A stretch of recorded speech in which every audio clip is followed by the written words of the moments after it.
आप इनको गिरफ्तारियां कहेंगे, मैं इनको अब्डक्शन कहूंगी। कि अंधेरे में जिस तरह से अब्डक्ट किया है ना हमारे लीडर को, दैट इज कंडेमेबल। आपने हमारे घरों की चादर और चारदीवारी के तकद्दुस पामाल करने हैं, आधी रात को हमारे घर वालों को हरासा करना है, दीवारें फलांगनी है, हम पर आपने बोलने पर पाबंदी लगानी है, हमारी प्रेस कॉन्फ्रेंस आपको हजम नहीं हो रही है, हमारा बात करना आपसे हजम नहीं हो रहा है। और तो फिर आप ये समझे कि हम खुद वॉलंटियर कर रहे हैं और हम ये कह रहे हैं कि इस सिस्टम के अगेंस्ट, जिस सिस्टम में यहाँ पर चोर लुटेरे तो NRO 2 लेकर हुकूमतों में बैठे हैं, तो हम जैसे लोग जिन्होंने आज तक कोई जुर्म नहीं किया, हम जैसे लोग जिन्होंने कोई करप्शन नहीं की, हम जैसे लोग जिन्होंने कोई चोरी नहीं की, हम पर हमारा एक ही जुर्म है, वो है इस निजाम के खिलाफ आवाज उठाना, इस अवाम को शऊर देना, इस अवाम को बताना कि इन हुक्मरानों ने तुम्हें किस तरह से लूटा है। तो चलो फिर हम ही जेल भर देते हैं, क्योंकि इस मुल्क की जेलें तो अशराफिया के लिए है नहीं, इस मुल्क की जेलें तो धनिया चोरों के लिए है, इस मुल्क की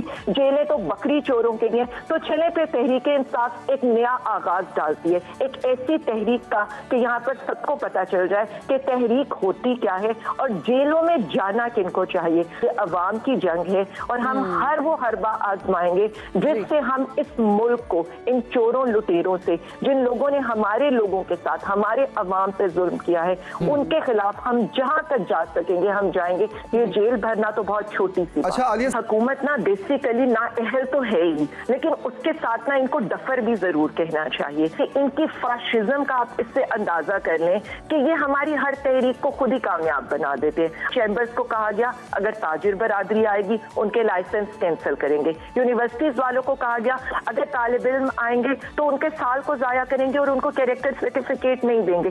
कि ये करना क्या चाहते हैं, ये तो अवाम को खुद उकसा रहे हैं और ये तो अवाम को खुद बता रहे हैं कि हम इतने जालिम और जाबिर हैं कि हम ना तुम्हें बोलने की आज़ादी देंगे, ना तुम्हें प्रोटेस्ट करने की आज़ादी देंगे और ना अपने हक के लिए आवाज उठाकर एक पुरअमन एहतजाज की देंगे। कातिलों और गुंडों को, गली के गुंडों को जब आप वजीर दाखिला बनाएंगे और चोरों लुटेरों को जब आप कैबिनेट में और जमानत शुद्धान को रखेंगे, तो लोगों को ये लगता है ना कि हमारा ऑब्जेक्टिव सिर्फ इलेक्शन है। तो मैं आपको बता दूं, इलेक्शन PTI से ज्यादा पाकिस्तान की और पाकिस्तानी अवाम की जरूरत है। आप ये देखिए कि हर गुजरता हुआ दिन जो है ना वो इस अवाम पर भारी है, हर गुजरता हुआ दिन जो है ना वो इस मुल्क पर भारी है। क्योंकि मसला सारा ये है कि ये तो आए थे अपने आप को NRO 2 देने, तो वो ये कर रहे हैं और डेली बेसिस पर कर रहे हैं। इनकी प्रायोरिटी अवाम नहीं है, इनकी जो प्रेफरेंसेस है ना या करप्शन केसेस है या इमरान खान को नाअहल करना या गिरफ्तार करना है। हम चाहते हैं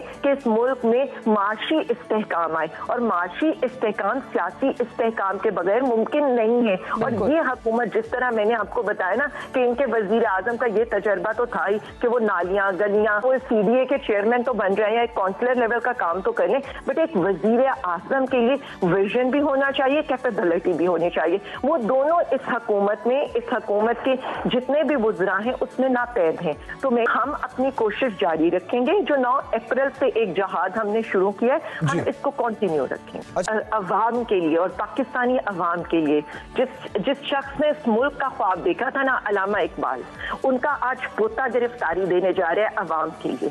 फिर जो हमारा वजीर तालीम था इस हुकूमत का, मुराद रौस, वो भी गिरफ्तारी देने जा रहे हैं। जो लोग हमें ये कहते थे ना कि लीडरान यहाँ पीछे हट जाएंगे और कारकुनों को आगे कर देंगे। और इसके अलावा हमारे वजीर दाखिला खुद सरेंडर कर रहे हैं, उमर सरफराज चीमा साहब, और ये बताने की कोशिश कर रहे हैं कि दाखिला राना सनाउल्लाह है, जो सिर्फ जिसे ये कह लेना इस जोन के अंदर अपने ही पाकिस्तानी अवाम के ऊपर जुल्म सितम ढाने के लिए तैयार बैठा है। और एक वो वजीर दाखिला है जो अपनी ही अवाम के लिए, अपने ही लोगों के लिए आज वॉलंटियर होकर सरेंडर करने जा रहे हैं। उसके अलावा मदनी है, हमारे बहुत ही काबिल नौजवान लीडर हैं और उनकी सारी सियासत PTI के साथ है। और इसी तरह से मेरे ही हल्के के फवाद रसूल भुल्लर साहब हैं, ये सारे लोग लीडरान में से देंगे और बाकी 200 कारकुनान रजाकाराना तौर पर उनके साथ जाएंगे। और हम खुद मौजूद होंगे वहां पर और हम उनको खिराजे तहसीन भी पेश करेंगे और हम ये बताएंगे अवाम को कि हम अपने अवाम के लिए बाहर निकलने को, सड़कों पे निकलने को, जेलें भरने को,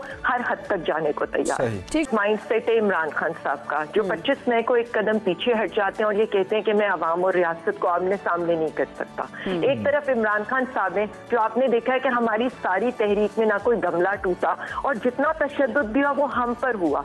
और आपने 26 नवंबर को भी देखा है कि खान साहब ने इस्लामाबाद जाने की बजाय अपनी असेंबलियां तहलील करने का फैसला किया और ये कहा कि इस मुल्क में खून खराबा ना हो। लेकिन दूसरी तरफ आप माइंडसेट ये देख रही हैं कि 74 FIR है खान साहब के ऊपर, और मतलब उनमें से तो 20 FIR ऐसी है जिसमें दहशतगर्दी के मुकदमे, यानी मुल्क का मकबूल तरीन लीडर इस वक्त दहशतगर्दी के इल्जाम में हर वक्त पेशियां भुगत रहे। और आपने ये देखा है कि कातिलाना हमला भी हमारे लीडर के ऊपर हुआ है। दो माइंडसेट है, एक तरफ है कि आपने इनको मारना है, इन्हें रोकना है, इन पे नाअहली करनी है और इनको हर सूरत जेलों में डालना है। ये बोलेंगे भी तो इनके होठों को सीना है, ये अगर प्रेस कॉन्फ्रेंस भी करेंगे तो उन्हें दिखाने की इजाजत नहीं देनी।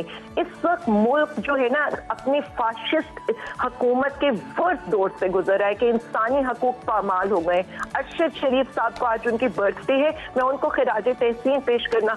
इस तहरीक के पहले शहीद वो हैं। उसके बाद डॉक्टर शहबाज गिल को ले ले, आजम सवाती साहब को ले ले, फवाद चौधरी साहब, शेख रशीद साहब, जमीर फारूकी साहब, समी इब्राहिम साहब, साबिक शाकिर साहब, यानी कौन किसका नाम में अगर मैं सोचूं भी तो यहाँ पर क्या क्या जुल्म इस 10 महीने में इस हुकूमत ने नहीं ढाए हैं। लेकिन आप ये देखें जो परसों सबने नजारा देखा है, आप क्या नवाज शरीफ के लिए, क्या बेनजीर साहिबा के लिए भी, क्या भुट्टो साहब के लिए भी इस तरह आवाम निकली थी। जिस तरह से लाहौरियों को हम कहते थे ना कि लाहौरी जब लाहौर जागता है तो पाकिस्तान जागता है, तो आप वो देखें कि जो लाहौर हाई कोर्ट के मनाजिर थे ना वो इनके तख्त को हिलाने के लिए काफी हैं।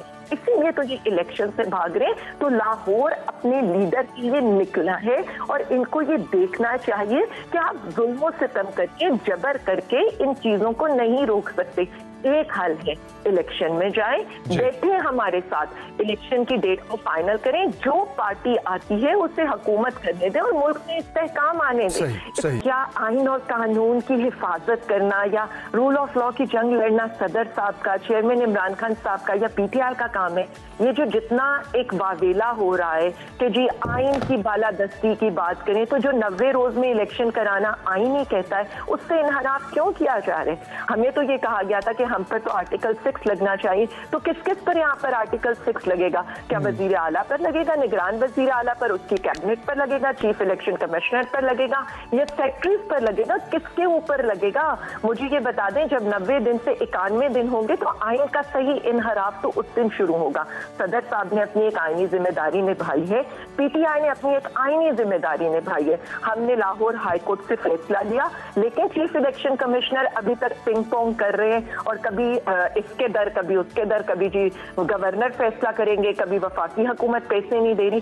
तो मैं इतना कह सकती हूँ, हम तो आखिरी हद तक जाएंगे। बाकी ये देखिए कि ये लोग कब तक भागते हैं, लेकिन आखिर में तो इलेक्शन में जाना ही पड़ेगा। नाथ के इस्तीफे ने सिर्फ एक बात को विंडिकेट किया है और वो विंडिकेट ये किया है कि पाकिस्तान तहरीक इंसाफ के अगेंस्ट, चेयरमैन इमरान खान साहब के अगेंस्ट इस हुकूमत के पास कोई भी करप्शन का मुकदमा नहीं है, क्योंकि वो चेयरमैन नैब जो इनका बेस्ट बडी है, जिसने पूरा NRO 2 का पार्टनर इन क्राइम में 1100 अरब की करप्शन पर इनको NRO 2 देने में बराबर का शरीक है, अगर उसने भी अपने हाथ खड़े कर लिए है ना, तो मैं सिर्फ इतना कहूंगी कि इस हुकूमत के पास कुछ भी नहीं है। हमारी 10 साल KPK की हुकूमत और 4 साल वफाक की हुकूमत के बाद कि हमारे खिलाफ करप्शन के केसेस लाए। एक और बात भी प्रूफ हो गई है कि यहाँ उनका इस्तीफा आता है तो बीबी साहिबा के अगेंस्ट, खान साहब के अगेंस्ट, खटक साहब के अगेंस्ट, शाह साहब के अगेंस्ट और फवाद साहब के अगेंस्ट इन्होंने फौरी तौर पर उनको तलब कर लिया है। तो ये सारी चीजें ये बताती हैं कि ये हुकूमत मुल्क में अदम इस्तेहकाम भी चाहती है और अपने पॉलिटिकल ओपोनेंट्स को सिर्फ जोर जबरदस्ती से और इस तरह से धोस धांधली उलझाकर मुकदमों में अदालतों के चक्कर लगा के नाअहलियों के डरावे देकर कोशिश करिए। बट इनका मुकाबला वही बात है ना कि बड़े बड़े ऑफिस में बैठे हुए जो बोने लोग हैं ना, उनका मुकाबला एक ऐसी कदावर शख्सियत के साथ है ना जो डरने वाला है, ना बिकने वाला है, ना झुकने वाला है।